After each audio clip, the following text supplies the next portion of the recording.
ninka Kenyaatiga isagoo been sheegaya buu yiri waxaan ahay nabi Ciise dadkii markaa Kristanka ay ka dhawaan wuxuu ku yiri Ciise ayaan ahay waxaan ahay inankii Ilaahay laakiin uu eedayo tuuladii uu joogay uu ka cararay kadib markii kun qof soo weerareen ay yiraahdeen waxa la gaaray xafladii Easteranka waana lagu salbinayaa ama crucify baa lagu sameeynayaa oo tiirka lagu xirayaa ayuu baxsaday doonka Kenyaatiga waxa la yiraahdaa Elo Samiyo waxaanu ku magac dheer yahay Yuusa ayuu ku magac dheer yahay hadaba ninkan ayaa wuxuu dad tuulo yar ku noolaa wadanka Kenya ayuu wuxuu ka dhaadhiciyay inuu yahay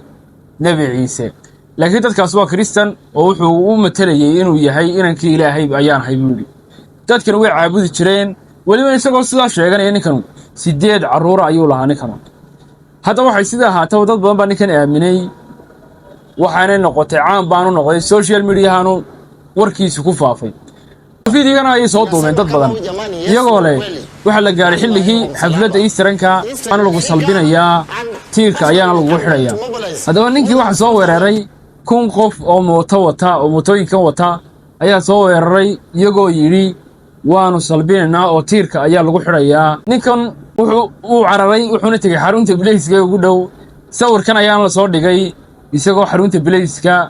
la joogo oo bilayska ilaalinayo waxaana lagu soo qoray Yuusa waa safe security-giisuna waa adag yahay waxa jira dad Maleeshiyada oo doonaya in ay crucify ku sameeyaan ama tiirka ku xiraan oo ay dilaan